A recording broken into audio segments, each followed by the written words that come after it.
Star Walker Studios presents Game Master's Journey, your multi-dimensional RPG podcast.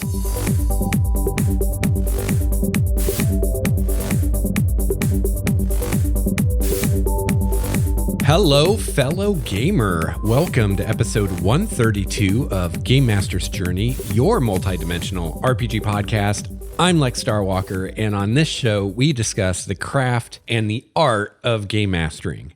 Not only do I pass along any wisdom that I've gained over my 25 plus years of running RPGs, I also share wisdom from guest GMs and listener GMs like you.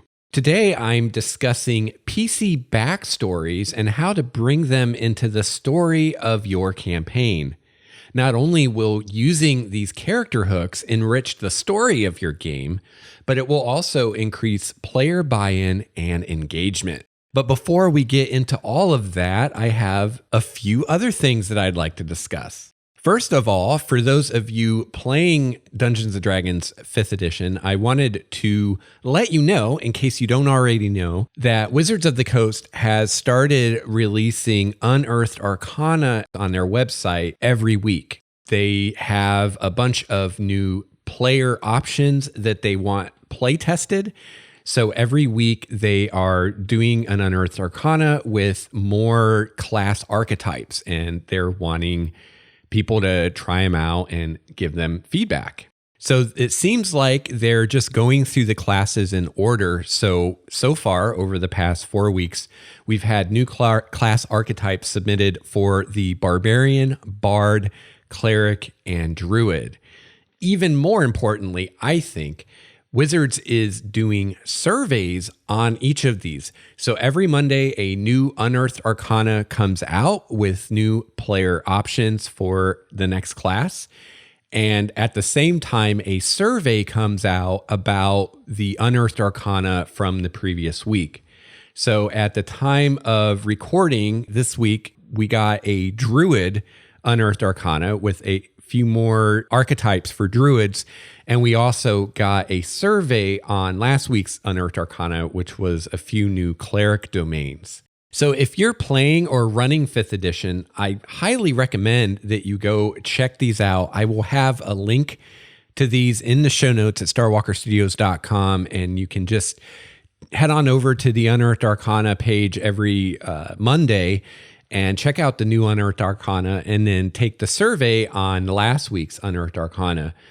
You know, this is your chance to help direct the game, the development of the game, and give Wizards feedback on these archetypes and the abilities, what you like, what you don't like, and why. And one thing that is really nice about Wizards surveys that they do is they do, the usual multiple choice, click a radio button kind of questions, but then they also have text fields where you can give feedback.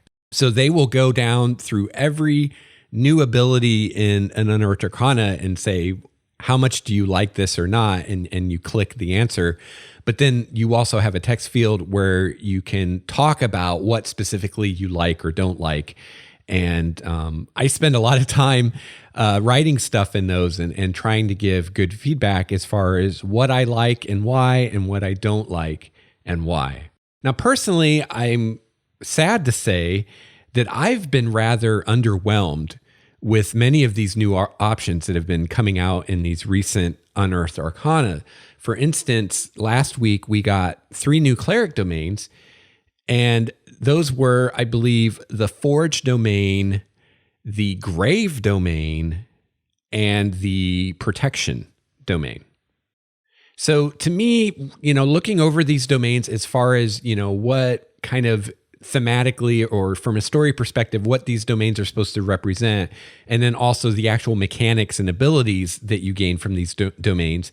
When I look through all that, I found them very unoriginal, and 2 of these just seem like very slightly different spins on already existing domains. So the Protection domain has a lot in common with the Life domain, and to me, it's almost just a reflavored Life domain.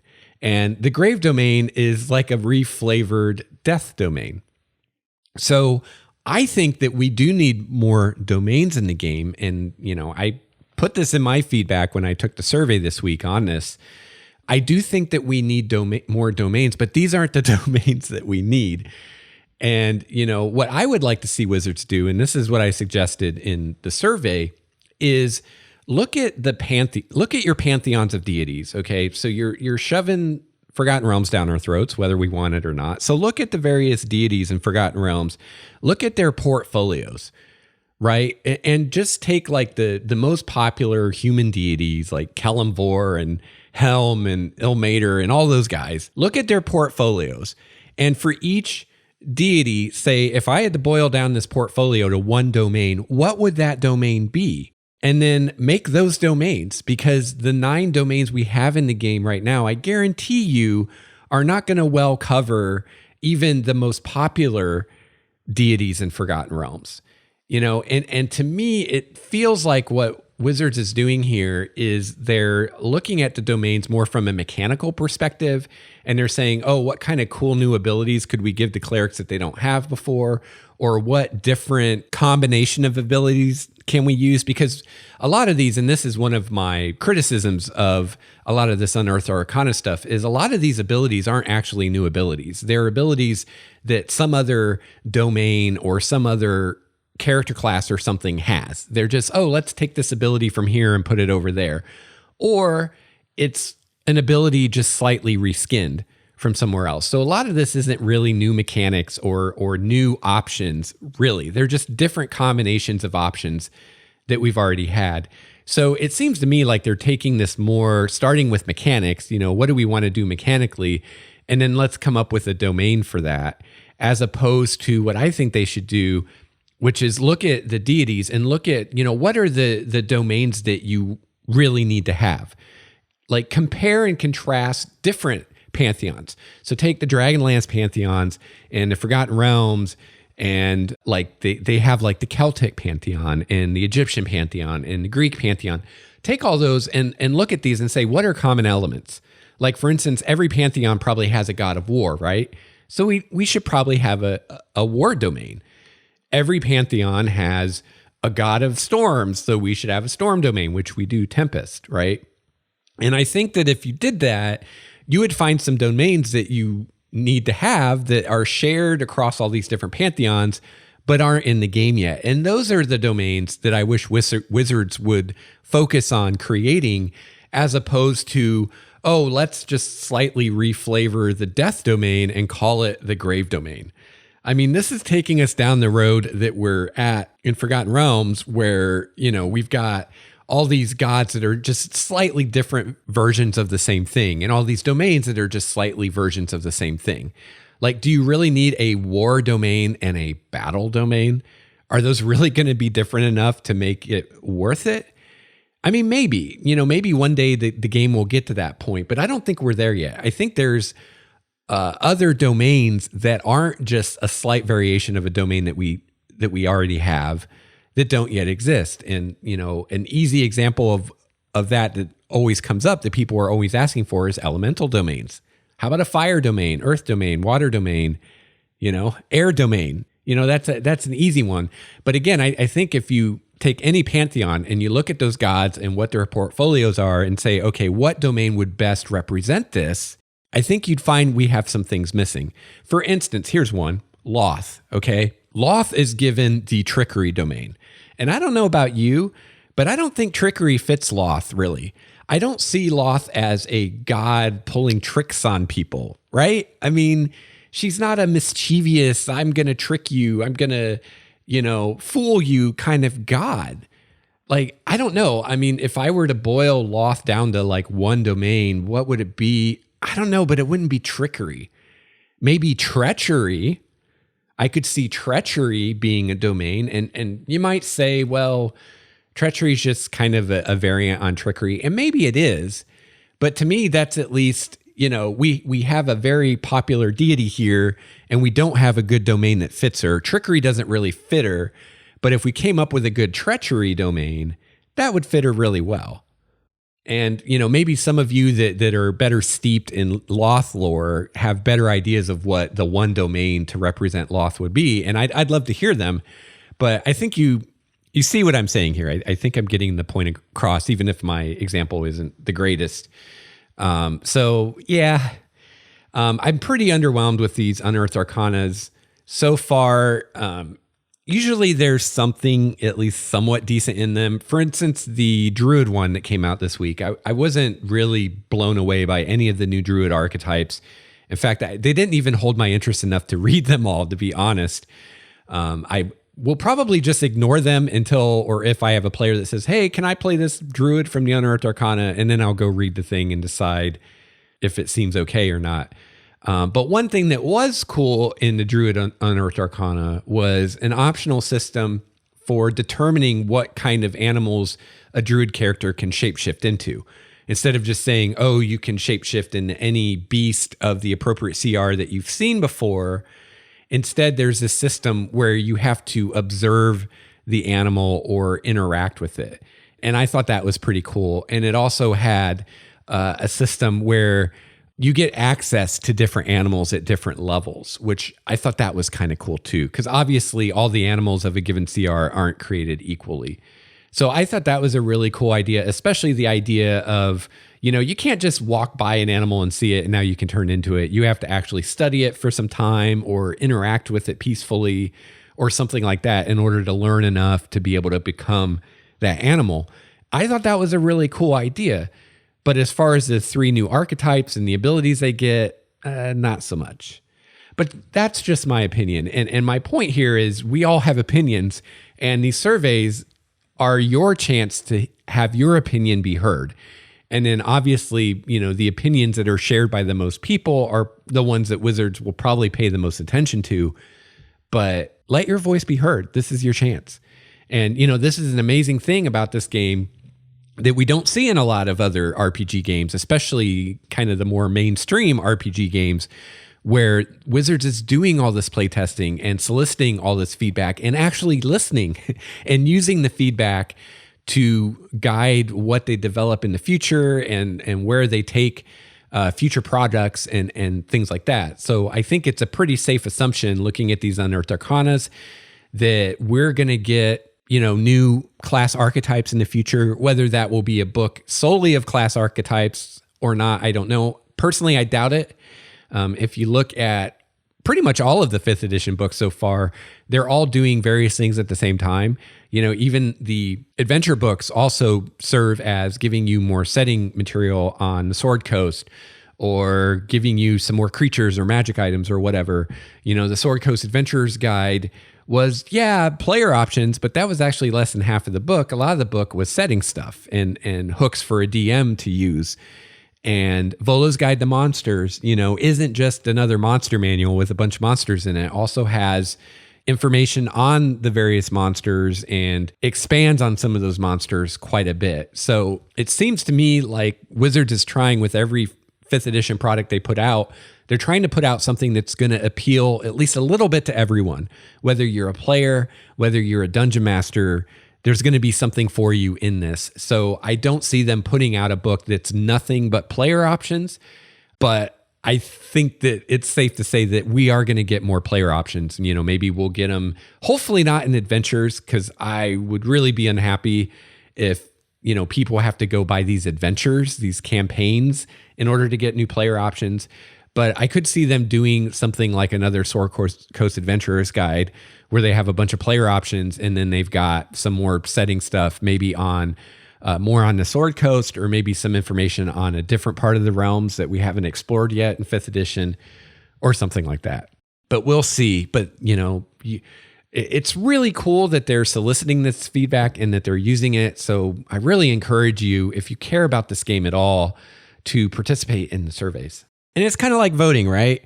If you don't participate, then you really don't have any right to bitch about what happens, right? This is your chance to make your voice heard. If you can't be bothered to do that, then I don't really think you have much cause to complain about whatever Wizards does with the game in the future, because, you missed your chance. So yeah, and if you agree with me, especially if you agree with me, take the survey. But I'm joking. But if you agree with me about, I feel like they're kind of phoning it in here with these mechanics where it seems like they're like, well, if we can avoid coming up with a new mechanic, let's just reskin a mechanic that already exists or take a mechanic from somewhere else and just use that. And if you, like me, are not a fan of that, let them know. Because my point with that, I'm not saying there's anything wrong with that, but I'm saying I can do that. You can do that. Anyone who's been a dungeon master or a game master for very long at all can reskin abilities and, this ability, instead of doing acid damage, does fire damage. Or, hey, I'm going to take this ability that the life cleric gets and give it to the protection cleric, right? Like, we can do that. We don't need professional designers to show us how to steal an ability from one place and use it somewhere else, or how to reskin an ability. We need them to create new stuff for us.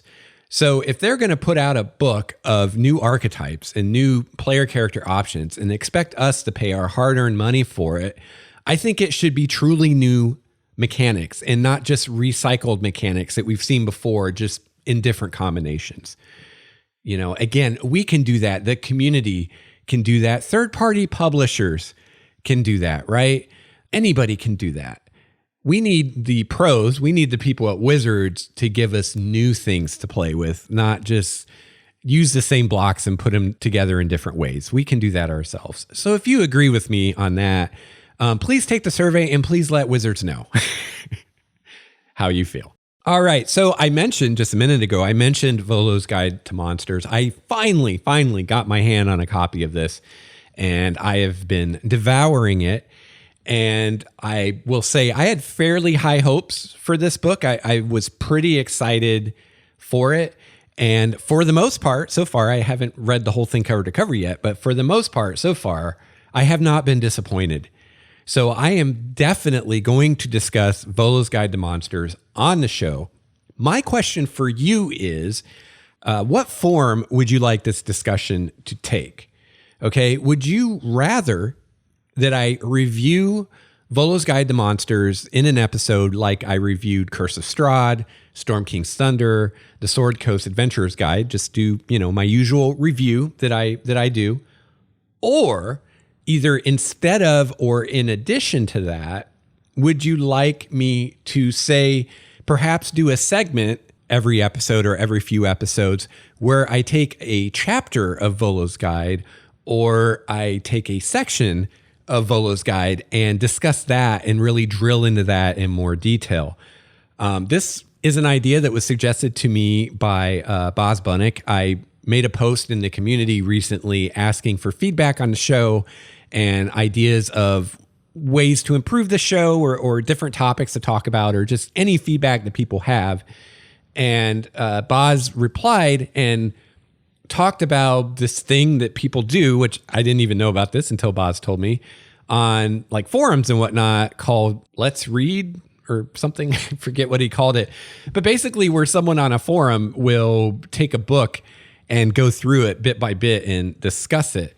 I'd never heard of this. I didn't know what he was talking about. So I found one of these threads on a forum, and oh my God, I cannot believe people read this stuff. Oh my God, how do people have time to read this stuff? But I thought, obviously some people really dig that.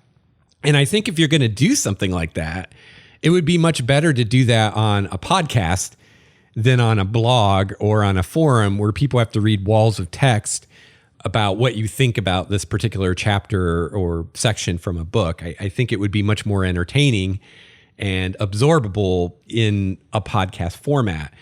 My question, though, is how many people really would be interested in that? So, for instance, in Volo's Guide to Monsters, the first part of the book goes into quite a bit of detail on a handful of iconic monsters from D&D. So we have a section all about beholders, for instance. Everything from beholder psychology to beholder culture to what their lairs are like, what their tactics are like in combat, how they use their various abilities outside of combat, things like that. So I think Volo's guide would actually be really conducive to these kinds of discussions where maybe for a segment in one episode, I just talk about the section on beholders and kind of give you kind of a broad overview of what kind of stuff is there, and then give some discussion on, what I think of it, what's really awesome, what maybe isn't so awesome, what you can use and how you can use it. So for instance, part of the discussion on the beholders is about how beholders can fly, and so how they might design their lairs to capitalize on the fact that they can fly and someone invading their lair may not be able to. And, obviously, if you're going to have an encounter with a beholder in its lair, you can totally use that. But you can also use that with any kind of intelligent creature that can fly and that shapes its own lair. And most of these sections in Volo's guide on the various monsters are like that, where it's like, not only can you use this for this particular monster, but you can also extrapolate and use the same ideas for other monsters. So I think Volo's guide would be an excellent book to do this with. And, we could dig into some of these sections in great detail. I don't know how many people would be interested in that. So let me know, later in the show, I'll tell you all the ways you can get a hold of me. You can email me, gamemastersjourney@gmail.com. You can Twitter me @LexStarWalker, tweet me @LexStarWalker. Leave a comment in the show notes at StarWalkerStudios.com. There's comment in the community on Google+. There's lots of ways. And I'd love to hear from you. Would you be interested in kind of more in-depth discussion on various sections of Volo's guide? And if you are interested, would you like that instead of the regular review or in addition to the regular review? Let me know. I'd love to hear from you about this. All right. I've been doing every once in a while some polls on the community for Game Master's Journey. And one that I did a little while ago that was kind of fun was, what's your favorite polyhedral? Now, unfortunately, the polls on Google Plus only let you have 5 options. So I couldn't put all the possible polyhedrals on there. So I put up the D20, the D12, the D10, the D8, and the D4. I couldn't do D100 and I couldn't do D6. I'm okay with not doing D100 because I don't know, unless you're playing something like Rollmaster where like you use percentile all the time. Like for instance, in D&D, you're mainly using percentile when you're rolling for treasure, and seems like that's about it, or random encounter, stuff like that. So percentile seems to be, at least in 5th edition, more something used by a GM than, I don't see players rolling percentile that much. D6, I wasn't too worried about not having that as an option because D6s are boring. I mean, you can roll D6s if you're playing Monopoly, right? So, I mean, I guess it is a polyhedral because it has multiple sides, but I don't think a lot of gamers would really, I mean, when you talk polyhedral dice, you're usually talking dice other than D6s, right? Because D6 are like the generic die that everybody knows about. So D6 was not an option. D100 was not an option. I think there was one person in the comments that voted for the D6. So I got 55 votes. So maybe 56 votes. One of those was for the D6. So out of the other 55 votes, 51% of the people who voted said the D20 was their favorite. And that was a pretty clear winner. Our next biggest percentage after 51% for the D20 is tied at 20% for the D12 and the D10. So just over half the people prefer the D20. That's their favorite die. After that, second place was tied for the D12 and the D10 at 20%. And then 5% of people voted for the D4, or as I like to call them, caltrops. And 4% voted for the D8. So there you go. That's the polyhedrals most people are fond of. And, I'm not really surprised by any of this. I expected the D20 to win, and it did. And the reason I expected it to win is just because that's what D&D uses. It's your main die, and D&D always has been since original D&D. And a lot of us, that's our gateway game, right? Is D&D. Even those of us that don't play D&D anymore, a lot of us, that was the first RPG we tried. So it's not surprising to me that the D20 holds a special place in a lot of gamers' hearts. So interesting stuff.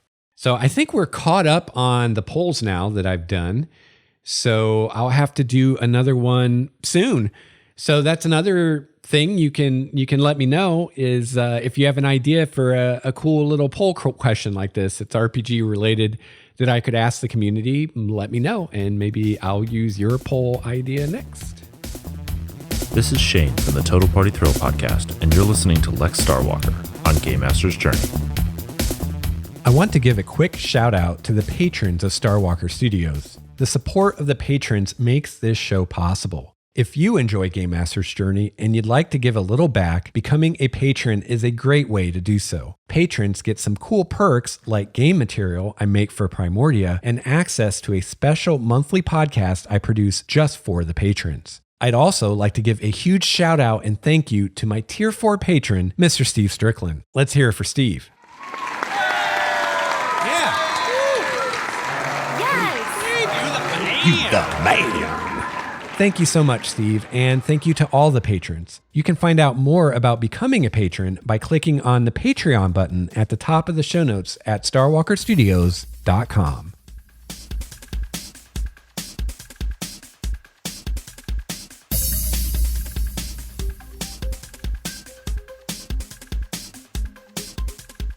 Our main topic today comes to us courtesy of listener and fellow game master Thomas Chapman. And Thomas Chapman says, I have a group where each PC has something that drives them. I'm wondering if you might have a discussion on how to build adventures off of the characters instead of throwing characters into an adventure that you made. For example, in Critical Role, Matt Mercer has a story he's telling, but every so often a PC story becomes the adventure. So I want to thank you so much for sending in that question, Thomas. I think that's a great topic to discuss on the show today. And I think I'm going to kind of divide this up into 3 sections here. So part of this, I think a big part of this is involving the backstory of the player characters and bringing that into the adventure. And to that, I think there's 2 main parts to that. First is soliciting the right kind and the right amount of background information from your players. And so kind of from, for the players out there, how you can supply your dungeon master with a backstory that is going to be helpful, that is going to enable your dungeon master or your game master to pull in elements of this backstory into the main narrative of the game. And then from the GM perspective, the second part of our discussion will be, how do you as a GM, once you have those backstories, how do you actually bring those things into the game and make that part of your main narrative? And then the third part of this, I think, is beyond just pulling in things from the player characters' backstories, also pulling in things that come up during actual gameplay and paying attention to not only what's happening with the player characters during the course of the game, but also things that the players and their characters say and talk about. So let's start with the first element of this, which is kind of more for players than GMs, although GMs, it's good to know this too, so that you can know how to ask your players for what you want and let your players know exactly what you want.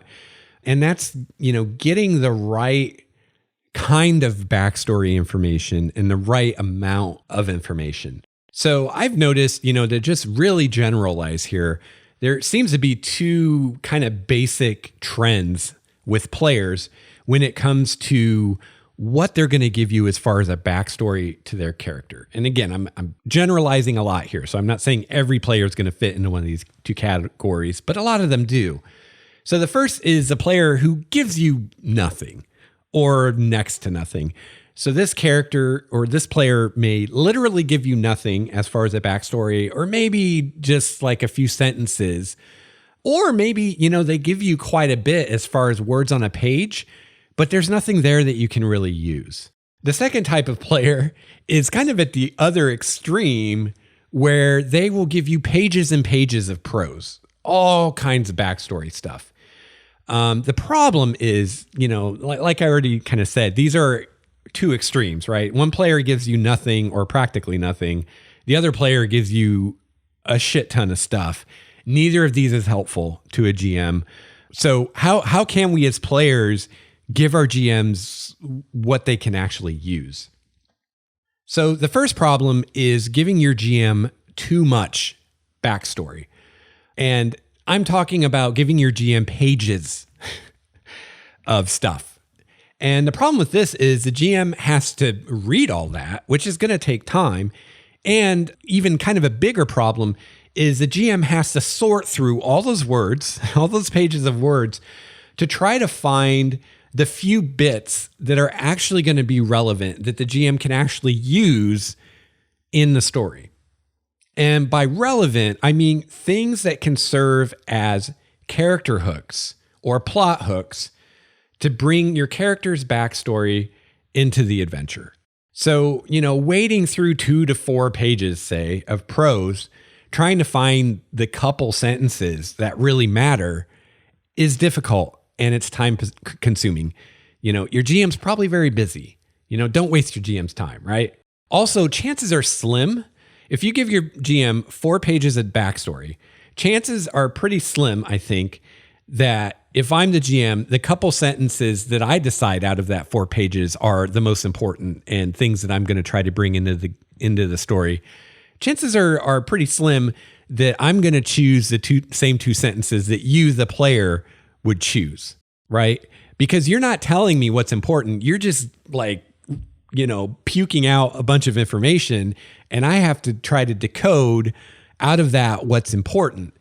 And, I'd say there's a good chance that our lines are going to get crossed, and I'm going to think something's important that you didn't think was important, or I'm going to miss something that you thought was important because I didn't think it was important, or it just got lost. So there is such a thing as too much when it comes to backstory. Of course, there's such a thing as too little. If you don't give me anything, there's nothing for me to work with, right? Although, it depends. And, like everything, there's no like hard, fast rules, right? It all depends. It depends on what you want as a player. It depends what you want as a GM, right? It depends what everybody wants. Some players at certain times just want to play a character. They don't care about the backstory. They don't, they just want to jump into the action and have fun. And that's fine. If you have a player that doesn't give you anything, that's fine. There's nothing wrong with that. The only problem I would say is if as a player, you want that spotlight and you want like your character to kind of be at the center of the action for an adventure, but at the same time, you're not giving your GM anything to work with. You're just expecting the GM to do everything. That's a problem. So, if you're the player and you're like, I really want my character to at least at certain times be kind of the focus of the story, then you need to give your DM something to work with. You can't just expect your GM to come up with everything for you, because what's going to happen, I can promise you, is most likely at least one or some of the other players are going to give your GM things to work with, and your GM is going to go for that low-hanging fruit first, probably, right? So as a GM, it's a lot easier for me to take character number 1 who gave me some character hooks in their backstory that I can work with and do something with that than it is to take character number 2 who gave me nothing and I have to totally come up with something, and I have no idea how the player is going to like that, right? If I use a hook that player number 1 gave me, I can be pretty confident that the player is going to be on board with that because they came up with the hook. So presumably they're interested in that. But player 2 didn't give me anything. So anything that I do come up with, I don't know if they're going to like it or not. So I'm going to focus on player 1 and all the other players that gave me something to work with before I ever get around to player number 2 who gave me nothing. And let's be real, chances are good I'll never get around to player 2 that gave me nothing, because another part of this is player 2 is kind of telling me that they don't care. Either they don't want that spotlight or they just don't care if they get the spotlight, or they want the spotlight, but they're not willing to do anything to facilitate me giving them that spotlight. So in any of those situations, that player getting the spotlight is not going to be very high on my priority list as a GM. All right, so we've established that as a player, you don't want to give your GM too much. You don't want to give them too little. So what should you give your GM as a player? And as a GM, what should you be asking your players for so that you're not either underwhelmed or overwhelmed? So for me as a GM, the ideal backstory that I can receive from a player would be a small paragraph or two giving me the gist of what your character's life was like up to the beginning of the adventure. Where did you grow up? What did you do? What were some events that shaped who you are? Just a paragraph or two in small paragraphs, just giving me the general ideas of that. Okay, who are you? Where did you come from? How did you get here? Kind of thing. Then I would want 1 to 3 sentences or bullet points that are hooks from your character's background that you would like me to try to use at some point in the campaign. Okay, so what is a hook? What do I mean by a hook? Okay, when I talk about a hook, I'm talking about a character hook or a plot hook, whatever you want to call it, which is you give me something from your backstory that's a loose end, a dangling plot thread that I can pick up as a GM and do something with, okay? So I think the easiest way to explain this for anyone who might be confused about what I'm talking about when I'm talking about giving the GM a good hook is with some examples, all right? So here's an example of a hook that a player might give me as part of their backstory. My twin sister disappeared when I was a small child. Everyone else has long since assumed that she's dead, but I know in my heart that she's still alive out there somewhere. I have left my sleepy village in search for her. So you see there that not only am I telling the GM that I have a sister, but I'm not just giving the GM some random fact or not random fact, but I'm not just giving the GM a fact from my background. I'm giving the GM a hook because my sister is presumed dead. I believe that she's not dead, and I have left my home in search for her. That's a plot hook, right? Because as a GM, I now have this dangling thread of this missing sister that I can use in a future story.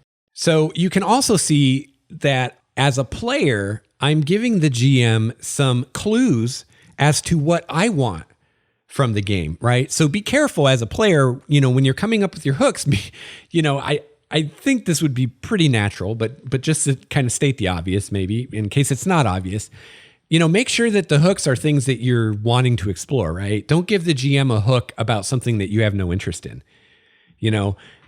Giving the GM the hook of my sister's presumed dead but I think she's missing isn't a good hook if you have really no interest in pursuing that storyline, right? So the hooks that you're giving the GM should be saying, this is something I'd like to see, so this player, I would assume as GM, would like, a session or an adventure or whatever, part of the campaign to involve trying to find this sister. So maybe doing some investigation or maybe just talking to people everywhere he goes, asking, have you seen this girl kind of thing or something like that. But I would assume from this hook that the player wants me to use this, right? So as a GM, I would definitely talk to this player to get a clear idea of what they want, right? Have a conversation because this kind of hook, to me, it seems obvious that the player has something pretty specific in mind, but that's probably a good assumption to make with any hook a player gives you. They've already got some ideas of how they'd like to see this play out. So talk to your players about it. Say, hey, I see here you gave me this hook of, your sister is assumed dead, but you think she's still alive somewhere. How do you see this playing out, or how would you like this to play out? And the player may be like, I don't care, surprise me. And that's great. That's fine. But the player might be like, oh, I think it'd be cool if she is still alive and at some point during the campaign, I hear a rumor or maybe I see her face in a crowd or something, and I have an opportunity to try to find her or something like that. Or the player might be like, well, I think it'd be cool if my sister actually is dead, but just my character doesn't believe that she's dead. And at some point in the campaign, I find evidence that she's dead and my character has to deal with that. Because the thing about these hooks is they're setting up arcs for the character, right? And if the player is giving you a hook and they're setting up this arc, it behooves you as a GM to find out in the very beginning, before you even start thinking about what you're going to do with this hook, find out if the player already has some ideas of where they want this arc to take them. Which is not to say that you're a slave to what the player wants to do. I mean, it's up to you as a GM, what you do with this hook. But I would definitely, think about what the player says, and if you can accommodate them, do so. Because they're going to enjoy that a lot more. But of course, you want to have some surprises, and it really depends on how specific the player is. If the player's like, I want to find out that my sister is alive and she's held prisoner by the local baron and he has her as a concubine or something like that, well, maybe you don't want to do that exactly because then it's not going to be a surprise. And even though the player thinks that they want this very specific thing, if you just give them the specific thing that they asked for, chances are really good that they're not going to be satisfied by that because it's like, oh, you just gave me what I asked for. That's no fun. I mean, that's why we wrap birthday presents, right? Part of the fun is the surprise, right? If that weren't true, we wouldn't wrap presents, right? We just say, hey, here's the thing I got you. But part of the fun is being surprised and not knowing what's going to happen. So if a player does give you something very specific, I wouldn't use the very specific thing, but I would keep, I would try to suss out what is important to the player about this and try to use that. So in this example, when the player's like, oh, I think it'd be cool if she was held prisoner by the Baron, blah, blah, blah, blah, blah. I would ask some questions and try to get at, what do you really want? So maybe without revealing what I'm thinking I'm going to do. So I might be like, okay, so what's important to you about this? Is it that you want this Baron to be involved somehow? Is it that you want it to involve this particular NPC? Or is it just that you think it would be cool if your sister was in a situation where you had to rescue her and the Baron was just an idea that you had? Because the player might be like, oh, well, I just think it'd be cool if I could rescue her, and then you could be like, okay, so the player doesn't really care if it's the Baron or not. So I could make it be someone else, like a demon or something, so that I can kind of catch the player by surprise and he doesn't see it coming. Or if on the other hand, the player's like, well, I really want it to involve this Baron. Well, then maybe I can come up with something that involves the Baron, but maybe, she's not a prisoner, or maybe I can play with that assumption, right? So if I use the Baron, then the player's going to assume that she's his prisoner because that's what the player asked for, or that's what the player suggested. But maybe it appears that she's a prisoner, but she's really not. Maybe she's the Baron's lover out of her own free will. Maybe the Baron is her prisoner, So communication is always key. So I would definitely, you get these hooks in written form from your players. I would definitely follow up and ask questions and try to get what is the player wanting from this? Because they probably have some kind of idea. It might be vague, it might be specific, but they probably have some kind of idea of where they want this hook to go. And I would find that out and take that under advisement. Again, not necessarily doing exactly what they ask, and probably you don't want to do exactly what they ask, but trying to keep the spirit of it, trying to keep the elements that are really important to them, but doing enough yourself creatively that it's still going to be a surprise and they're not going to see you coming. All right, so another example of a hook, just to you probably are with me now, but just in case, here's another possible hook. I was an innkeeper until the fateful night my inn burned down. I was forced to turn to a life of adventuring. I'm convinced that the fire at the inn was no accident, and I'm always on the lookout for any hint as to who was responsible. So again, this is something that I as a GM could use. I could say, okay, so, If the story ever takes us to this character's hometown where the inn burned down, I could maybe have the player characters overhear a conversation or something that provides a possible clue as to what happened. And then that's something that the players can pursue if they want, or, they could find out something somewhere else. It wouldn't have to be in that town. But, this is something that the player character has given me that I can at some point somehow pull into the story. So that's a good hook. Here's another example. I was once romantically involved with another adventurer and things ended badly. We have unfinished business, and I know that one day our paths will cross again. So you see that this example is a more open-ended hook than the other two. There's a lot left open here that isn't defined, okay? This hook doesn't tell me who this other adventurer was. This hook doesn't tell me how exactly things ended badly. It also doesn't tell me what the unfinished business specifically is. So that's a lot open. Now, I would talk to the player again. Could be that the player has ideas for these things and they're just not putting it in the hook. Maybe they were trying to keep it brief. Or it could be that the player doesn't have answers and they want to be surprised. So I would ask the player, okay, you say you were romantically involved with an adventurer. Do you have any ideas who this person was or what type of person it was or anything like that? And the player might be like, I don't really know, but I'm thinking it was a woman and she was a half elf maybe, or the player might have something very specific, but I would find out before I got too involved in coming up with something myself. Because if the player does have an idea, this is something where I would totally use what the player has, because it's like, well, you're talking about the character you were romantic with. So you're the best person to decide what that character was like if you want to. The other thing that's kind of left open here is how did things end bad? How did things end? So I would talk to the player. And this is something specifically that I would ask the player, do you have an idea for this? And if they do, then I would just run with that. If they didn't, instead of me just coming up with something, because then again, this is something very intimate to their character, I would want to cooperatively come up with something with the player. I wouldn't want to just myself come up with how their relationship ended badly. I'd rather do that together with the player and maybe throw out some ideas of, well, maybe you cheated on her, or maybe she cheated on you, or maybe she thought you cheated on her, but you really didn't. Or maybe you got in an argument about, and figure out with the player together what this was.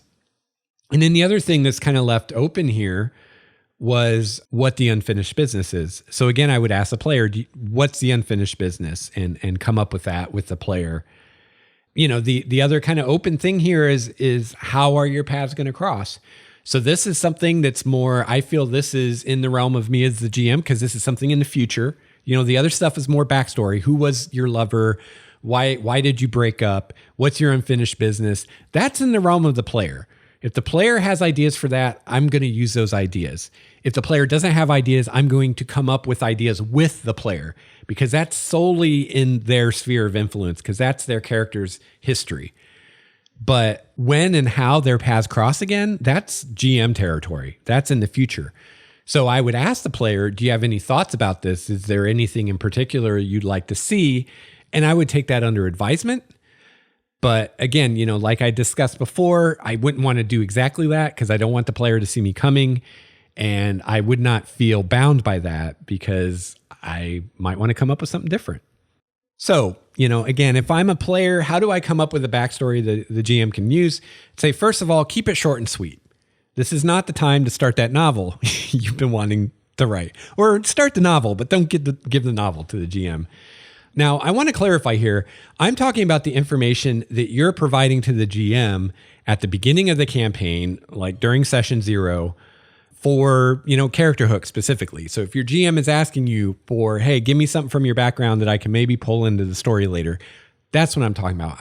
If you want to write a 20-page backstory for your character, that's awesome. Do it. Go for it. And share it with your GM, because your GM may want to see that, but do not expect your GM to read the whole thing. Do not expect your GM to read the whole thing before the first session.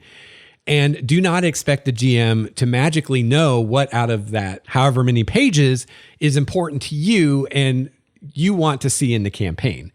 So in addition to your magnum opus, give the GM the paragraph or two with the few bullet points, which is what your GM is asking for.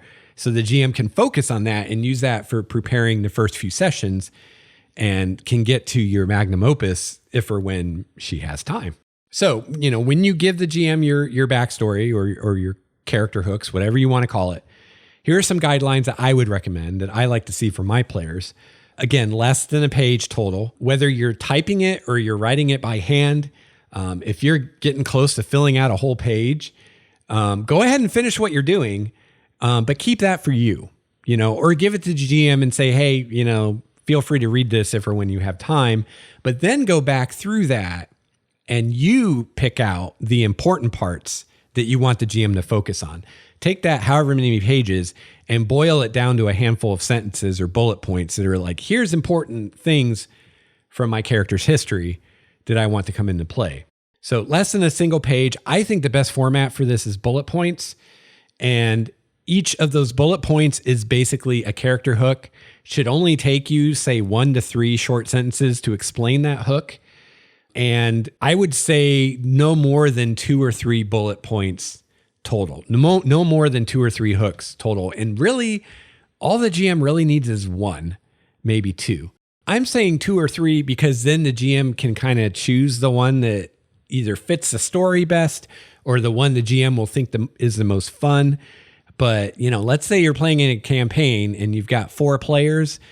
Unless your campaign spans years, the GM is probably not going to be able to pull in 3 character hooks for each player. Maybe 1, well, definitely 1, maybe 2, right? So, if you give your GM 10 character hooks, there's no way the GM's going to be able to use all those if the GM's going to give equal time to all the characters.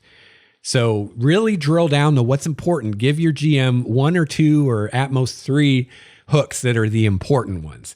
You can have more hooks than that and supply them as needed when the GM says, hey, you got anything else? But start out with the ones that are the most important, the ones that you really want to see. So again, what I mean by character hook is a dangling plot thread that the GM can use. So, let's go back to the examples. So I had the example of the twin sister that disappeared. Everybody thinks she's dead, but you think she's still alive. This is a great character hook. And it's the kind I especially like as a GM because I know that this player is going to have a lot of buy-in with this hook. All I have to do is provide a glimpse of the missing sister in a crowd or an NPC that claims to know something about her. And I know that at least one of the players is going to be totally invested in what's happening now because this is important to this player, presumably. When you have one player that's really bought into what's going on, she's going to tend to pull the other players along, either literally like, hey guys, let's go check this out, or just emotionally, excitement is contagious. If you got one player that's like really into what's going on, the other players will tend to kind of get more into it too. So a hook like this with the missing sister, I would totally tie that into my main story. If I had a nemesis for the PCs planned, then I would tie that in somehow. Maybe the nemesis has the sister. Always be on the lookout for opportunities to do a good plot twist and not play into players' expectations. So maybe the nemesis is holding the sister prisoner, or maybe the sister's in love with the nemesis and won't leave him of her own free will. Or maybe the nemesis is actually working for the sister and the sister is really the big bad evil guy in the campaign. Guy, obviously, I'm using as a neutral pronoun or something like that. One of the other hooks we had was the innkeeper whose inn burned down. So, this hook tells me a little of your character's history that you used to own an inn. But more importantly, there's a hook here. Someone set fire to your inn and you want to find out who it was. So you see how I can, in some future game session, provide a lead to who might have set the fire to the inn. And this particular character and this particular player is going to be instantly engaged with that. As soon as I mention the inn fire, that player is going to be paying attention and is going to want to pursue that. I always say that I can't predict what the players will do, and that's usually true.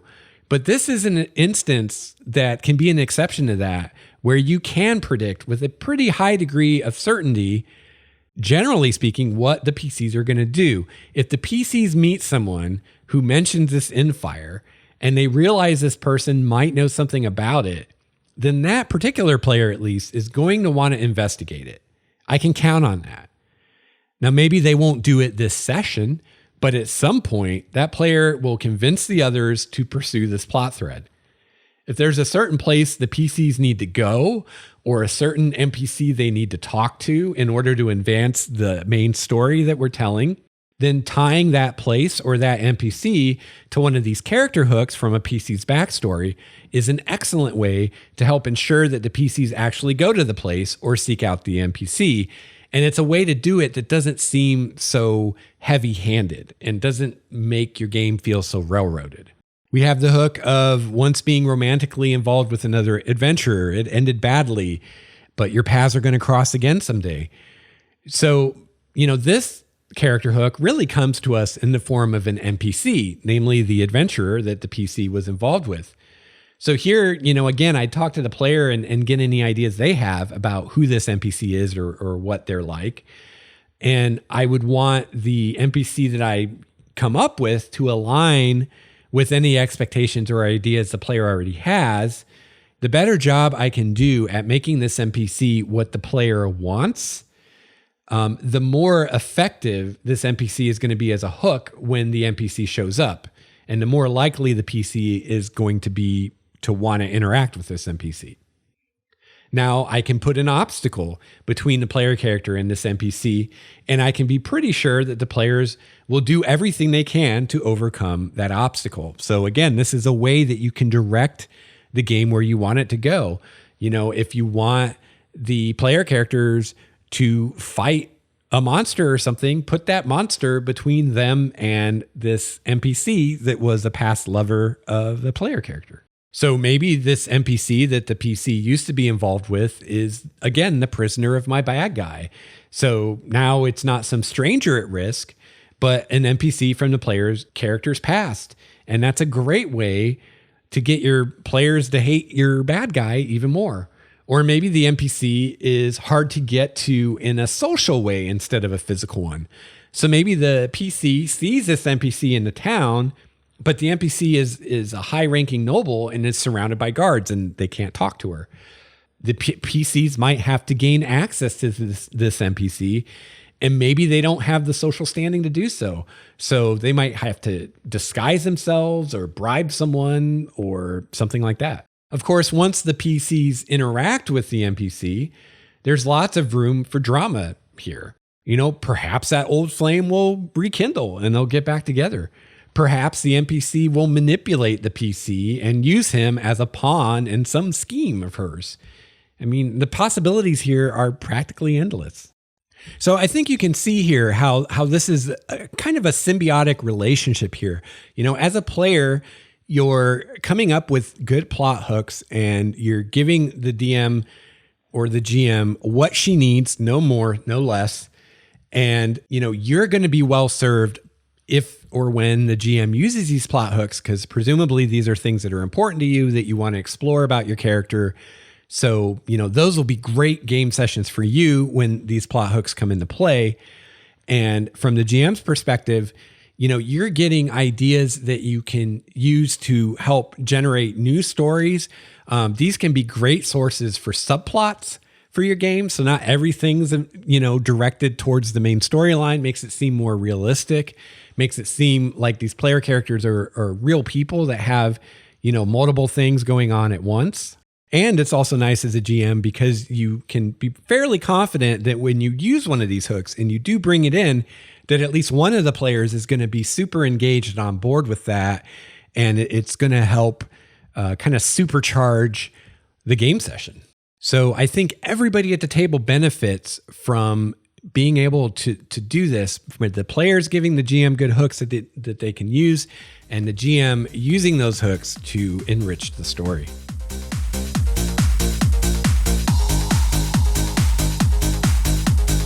My favorite part of the show is when I hear from listener GMs like you. If you have feedback for the show, whether it's a comment on today's topic or an idea for a future topic, I'd love to hear from you. There are a lot of great ways to get a hold of me. You can email me at gamemastersjourney@gmail.com, follow me on Twitter @LexStarWalker, Google plus LexStarWalker, and finally, you can visit the website starwalkerstudios.com to get links to my Patreon page, YouTube channel, and more.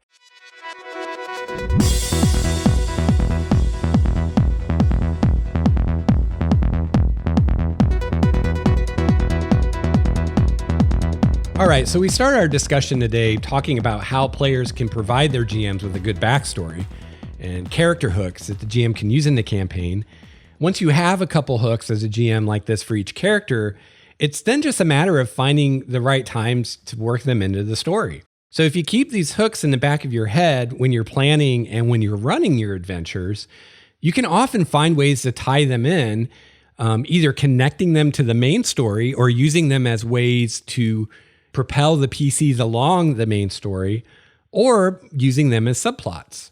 And a great example of, this idea of subplots is, a lot of our TV shows these days. You look at a show like Supernatural. It's a perfect example. Every season of Supernatural, there is some kind of overarching story for that season. So for instance, one season, I think it was last season, we had this storyline of the darkness, this primordial darkness that existed before creation has been loosed upon the world, and the heroes of the story are trying to stop it, right? But not every episode of that season had to deal with that darkness. Every once in a while, they'd have an episode where they just go to a haunted house and bust a ghost or whatever. Didn't really have anything to do with the main story. Sometimes they would tie it in some way. Sometimes they wouldn't. But that's a side plot, and any of these more kind of episodic TV shows these days that you watch will have that. They'll have the storyline for that season that they're advancing, but not every episode will advance that storyline. Every once in a while, you'll have an episode that doesn't have anything to do with the main storyline. And you can do the same thing in your games. So my first piece of advice for GMs when it comes to using these plot hooks that the players has given you is to pace yourself. You don't have to use them right away, and you don't have to use them all right away or all at once. Choose your moments. Don't force it. Wait for the right time. Wait for the right opportunity when it really fits, when it really makes sense, when it's really going to add to the story. Don't try to force it, because if you force it, it's probably going to feel forced, which is going to kind of ruin it. These character hooks are great tools to get the PCs back on track when they've gone astray, or just as a way to get them back on the main story arc. So maybe they've gone off on a subplot and that's over, and you need a way to bring things back to the main story. Well, maybe look to these character hooks. See if there's a character hook that you could use to steer them back to that main story. These are great ways to lead PCs to a new location that you need them to go to get them to enter a dungeon, to get them to interact with a particular NPC, and things like that. And again, these are ways that you can get these things that you need to happen in the campaign to happen while making it seem like it's player directed all the time, because the player characters will think that they chose to go talk to that NPC because it involved one of the player characters' hooks. It will seem less like the GM wanted us to go talk to that NPC than it would if you came up with some other way to maneuver them into talking with the NPC. If you can pull in one of these hooks from their backstories, it's going to feel like it's player directed, even if it's not. You can also use these hooks to set the player characters at odds with one another if you're interested in that kind of thing. So you could, for instance, bring in the hooks of two different PCs at the same time, but they only have time to pursue one of them right now. So they have to decide as a group which one they're going to go after, or maybe they split up and try to do them both at the same time. Either way could be dramatic and fun. Now, again, not all GMs like having players at odds, or having player characters at odds, or both. And not all players enjoy that. So, you got to kind of know your group and know if this would work well for your group or not, but in a group of mature players who can separate player and character and who can get into the kind of drama that can happen within the party, this kind of stuff can be a lot of fun. These hooks are also great tools to use if or when your game is losing momentum. So maybe the players aren't sure what to do or where to go. Maybe they're arguing and can't come up with a consensus, and it's just getting bogged down in constant planning and just going in circles, going nowhere. Maybe it's just one of those nights where it seems like no one's really into it, and you're trying to find a way to get everyone engaged in what's going on. Bringing in one of these character hooks is often just what the doctor ordered here. It gives direction to a group lacking in direction. And if no one's engaged, the hook will at the very least engage the player that it's related to. And that player's enthusiasm will tend to be contagious. Once you get one player excited about the game, the other players will tend to get excited too. You can also bring in multiple hooks at once that, as opposed to being competing with one another, that they can tackle together. Have a few of your subplot threads converge into one thing that they can do. And now you have buy-in for every player that has a hook feeding into this event. And that can be an awesome way to kind of light the fire under your campaign again. So this brings me to another point. Always be on the lookout for ways to tie hooks from various PCs together. This helps to cement the group together, and it also makes those hooks even more effective because they're going to affect more than one player. So maybe one PC has the missing sister, and the other PC is searching for who set fire to her inn. Maybe it turns out that the missing sister is traveling with the person who burned the inn down. Or maybe the sister was the one that burned the inn down. Obviously, you want to be careful with this because you can overdo it. And if you do overdo it, it will become very contrived feeling. And, you're going to lose your players. You're going to lose suspension of disbelief if you're too heavy-handed with this. So my advice as far as this is look out for connections that just jump out at you. When you're looking at these plot hooks for the various PCs, look for any possible connections that just leap out at you like, oh, these just are made to fit together. That kind of thing, run with those as opposed to trying to force different hooks together. So, look for connections that seem to already be there or could be there and explore those more so than trying to force connections that aren't really there. Now, another thing you want to think about kind of more long-term or over the course of your campaign is to try to give all the players equal attention if you can, assuming that they all gave you character hooks. If a particular player doesn't give you anything, then obviously you can't pull anything from the nothing that they gave you. And, personally, I would assume that the player either isn't interested in that element of the game and they don't care about their backstory coming into play, or they don't care enough to actually do anything about it. And it might sound harsh to you, but as a GM, if you as a player don't care enough about your backstory coming into play to give me a few hooks, then honestly, as a GM, I don't really care enough about your backstory coming into play to bother coming up with anything myself. It's a give and take here. We're doing something cooperative. It's not all on the GM all the time. So, don't be afraid as a GM, just total aside here, but don't be afraid as a GM to put some responsibility on your players and expect them to live up to it. So if you're asking for hooks from your players and some of your players don't give them to you, don't feel obligated to come up with something for them. They had their chance and they didn't take it. Focus on the players who did give you hooks. And maybe when the other players see the cool things that are happening, they'll suddenly be motivated to come up with hooks of their own. And if they do that, then you can start working those in. But don't make more work for yourself. Focus on the players that are helping you to help them. But assuming that all the players do give you something, try over the course of the campaign to give each character equal attention. It can be easy, and I've done this myself, it can be really easy as a GM to focus too much on a particular character's hook because you're really excited about that hook. Maybe it plays really well into the story you want to tell, or maybe just something about that hook just gives you a million ideas and you're super excited about it. Now, definitely run with it. Definitely go where your excitement takes you. The game will benefit from you focusing on what you're excited about right now.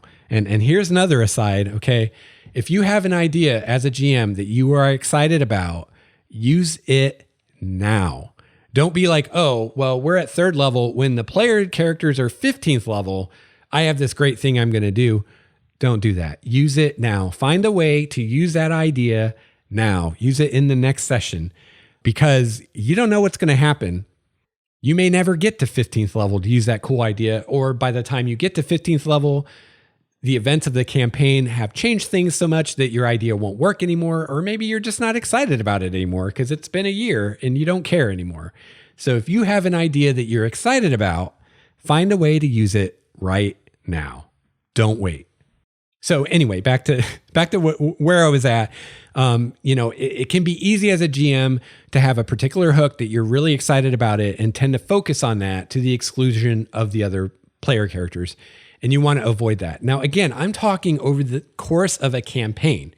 So it's totally fine if a given session is all about one player character's hook.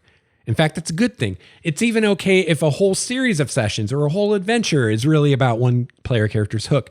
That's fine, as long as over the course of the entire campaign, it's equal treatment is, as close as you can manage to each character, or at least proportional to how much they gave you, right? If you've got a bunch of player characters that gave you 3 hooks and you've got one player character that gave you 1, well, obviously the player character that gave you 1 hook isn't going to get as much spotlight as all the other guys that gave you 3, right? I mean, it's kind of common sense, I think. But again, remember, you have the whole campaign for this. Don't worry about giving the players equal coverage in any given session. Don't worry about that, or in a month or anything like that. Think of the campaign as a whole. So maybe the first few months of play is focused on finding the missing sister, which is the hook for PC number 1. And then maybe the next couple months of play after that is all about going after the inn arson, which is a hook for PC number 2, and so on. So, as long as, the coverage is equal overall over the course of the campaign, and of course, as long as you finish the campaign, everybody gets equal treatment, everybody has their moment in the sun, and everybody's happy, including you as a GM. Have you checked out the Game Master's Journey community on Google Plus yet? The Game Master's Journey community is a great place to bounce ideas back and forth with other listener GMs. You can comment on the show episodes, share your own homebrew world, and ask questions of the many experienced GMs that are a part of our community. So I hope you'll check out our community, and I hope you'll join us there. You can find a link to the Game Master's Journey community in the show notes for this episode over at starwalkerstudios.com/Game Master's Journey.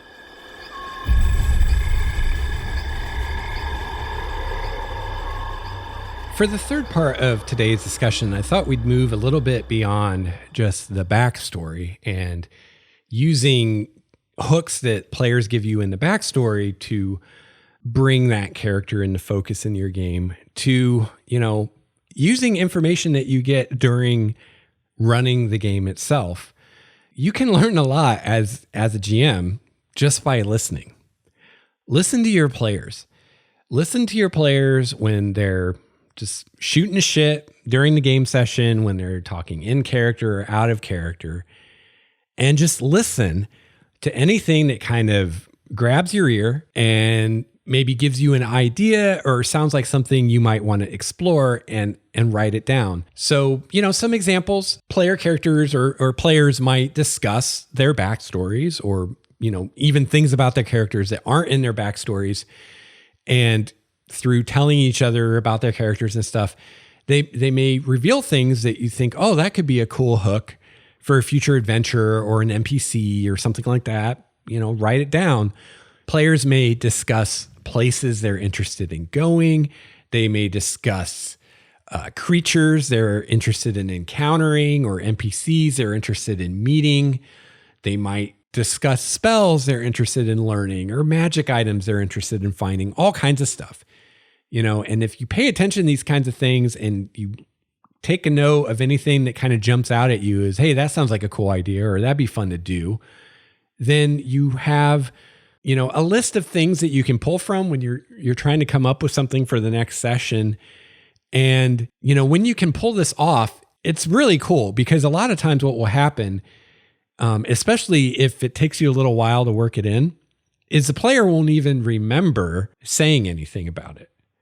Right. So let's say you're playing in the Forgotten Realms.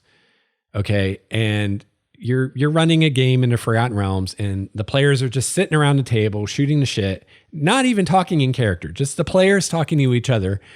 And maybe one of the players says something like, I think Kelvin Blackstaff is super cool. And wouldn't it be cool if we ran into Kelvin Blackstaff sometime? Just for example, player says something like that and you're like, oh, interesting. So you write down, player Brian wants to meet Kelvin Blackstaff, right? Maybe a month later, you come up, maybe they're in Waterdeep or something, and you come up with a way to use Kelvin Blackstaff and have him come up in the story. The player may not remember that he said in your hearing, hey, I think it'd be cool if we ran into Kelvin Blackstaff. He may not remember saying that, but obviously he knows that he thinks it's cool that they'd meet Kelvin Blackstaff. So it can seem to the player sometimes like you're reading their mind or that you just somehow did the right thing without knowing, when in reality, you were just taking notes on things that they've said and using it later. Another great way to kind of use this technique is in the assumptions that the players make. Sometimes or the possibilities they discuss, sometimes they will give you ideas that are better than what you were thinking.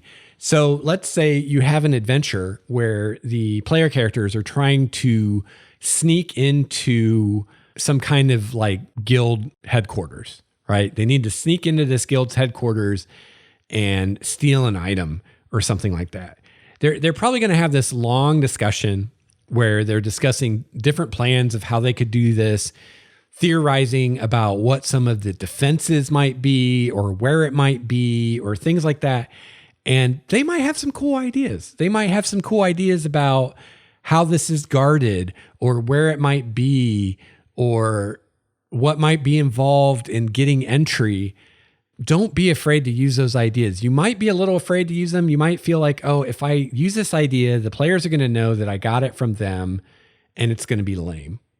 First of all, the players may not know that you got it from them. And second of all, even if they do know, a lot of times it's not going to be lame. It's going to be cool.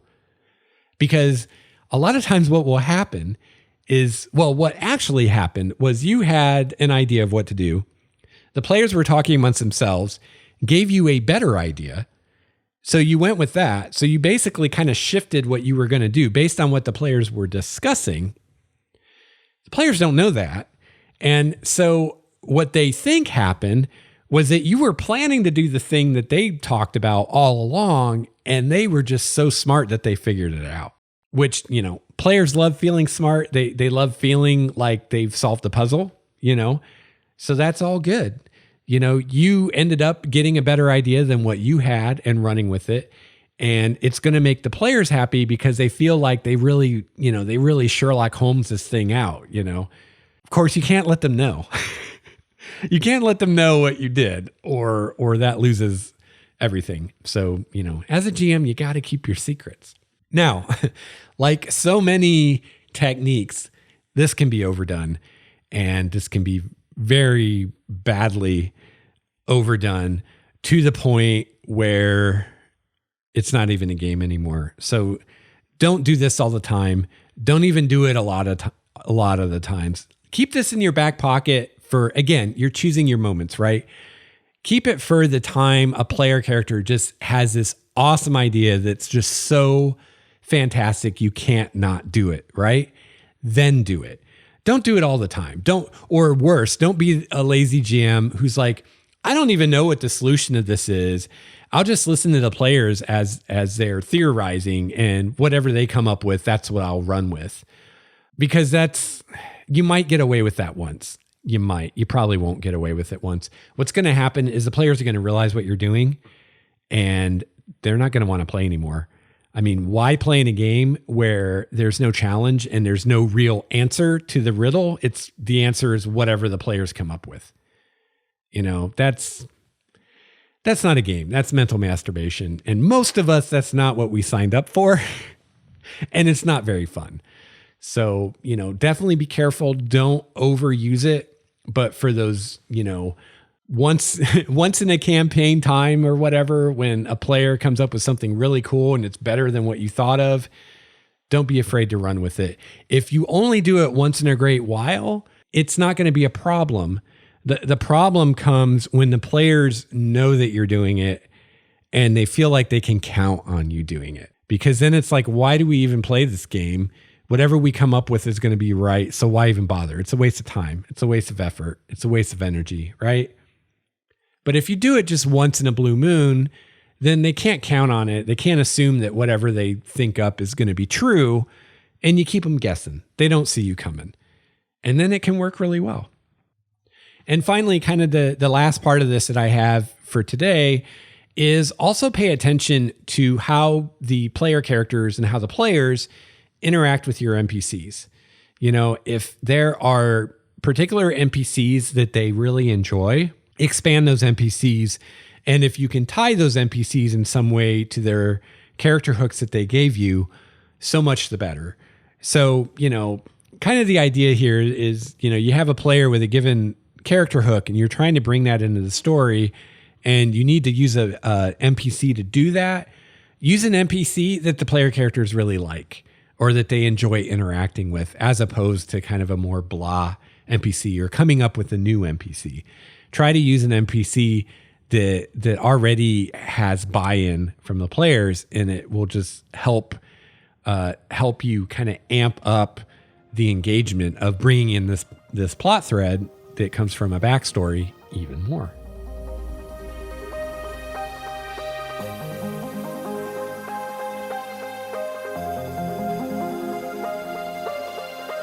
All right, well, that is going to wrap up episode 132 of Game Master's Journey and our discussion on bringing in elements from a player character's backstory into your main story. I hope you enjoyed this episode. If you have comments or questions on this topic, I would love to hear from you. Shoot me an email, gamemastersjourney@gmail.com. I'd love to hear what you have to say. And I really enjoyed discussing this. And if you have any ideas of strategies that I didn't cover, feel free to let me know, and I can share them with a listener, maybe in a future episode, or even better, post it on our community over on Google+, and then everybody can just see it, and they don't have to worry about me getting around to talking about it on an episode. Because, I am more likely to make an episode on something new than revisit an old topic again. But that said, it has been 132 episodes, so, some revisiting is going to happen. So a lot of times it just depends on how much there is to say about that topic again, based on feedback that I get. But that's the nice thing about the community is, everybody can see your feedback right now and respond to it, and we can have a discussion about it, which is awesome. So I hope that you have a chance to play your favorite RPG this week. I'll be back soon with another episode of Game Master's Journey. Until then, game on. This has been a Starwalker Studios production, your source for quality gaming and hobby podcasts. This episode's music courtesy of Cloudwalker, Transboy, Renfield, Stanko, and Ish. See the show notes for more details at starwalkerstudios.com/Game Master's Journey.